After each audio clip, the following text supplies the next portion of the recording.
அப்போ அந்த விதை திருவிழால போயிட்டு நம்ம பார்த்தோம். விதை திருவிழாவே ஜென்ரலா சிம்பிளா தான் இருக்கும். ஆனா இது வந்து எனக்கு ரொம்ப வியப்பா இருந்தது. ரொம்பவே சிம்பிள் செட்டப். ஒரு ஒரு ஒரு காலி ஸ்கூல் பக்கத்துல இருக்க ஒரு காலி கிரவுண்டு, சின்ன கிரவுண்டு. ஃபுல்லா மக்கள், ஃபுல்லா விதைகள், நிறைய சார்ந்திருக்க மக்கள் விவசாயிங்க வராங்க. அவங்க விதைகள் வாங்கிக்கிறாங்க, நுகர்வோர் வராங்க, பேசுறாங்க. முக்கியமா நிறைய சின்ன சின்ன வட்டங்கள் உருவாக்குறாங்க. யார் வந்தாலுமே உங்க கருத்தை சொல்லுங்க. நீ இப்ப சென்னையில இருந்து வரேன்னா சென்னையில இருந்து உங்களோட விஷயத்தை எடுத்துட்டு வந்து எங்க விவசாயிகள் சொல்லுங்க, நம்ம எல்லாம் டிஸ்கஸ் பண்ணலாம் அப்படின்றது ஒரு என்ன சொல்றது, ஒரு ஆர்கானிக்கான, வெறும் ஃபார்மிங் மட்டும் ஆர்கானிக்கா இல்லாம ஆர்கனைசிங்கும் ஒரு ஆர்கானிக்கான ஒரு ஸ்பேஸா நான் வந்து அதை பார்த்தேன். நிறைய இதை அப்சர்வ் பண்ண முடிஞ்சது.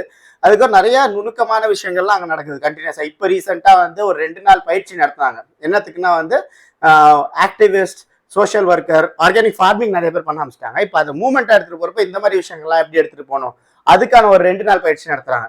அது எங்க நடத்துறாங்கன்னா, பயிற்சினா ஒரு ஏசி ஹாலு அப்படி இப்படின்னா யோசிப்போம். ஹாலு, சேர் போட்டிருக்கு, சிம்பிளா ஒரு கோயில் இருக்கு, கோயில் பக்கத்துல ஒரு மரத்தடி இருக்கு, அங்க வந்து உட்காந்துருக்காங்க. ஒரு 50 பேர் உட்காடுறாங்க. டீப்பான டிஸ்கஷன் போகுது, நிறைய விஷயங்கள் பேசுறாங்க. ரொம்ப எளிமையா நடத்துறாங்க, ஆனா ரொம்ப ஆக்கப்பூர்வமா நுணுக்கமான விஷயங்கள், ரொம்ப அரசியல் சார்ந்த இருக்க விஷயங்கள்லாம் பேசுறாங்க. பல விஷயங்கள் அவங்க பண்றாங்க. அதுலேருந்து ரொம்ப இன்ஸ்பயர் ஆகி தான் அவங்களும் நிறைய இணைஞ்சு வேலை செய்யறதுக்கான வாய்ப்புகள் பார்த்துட்டு இருக்கோம்.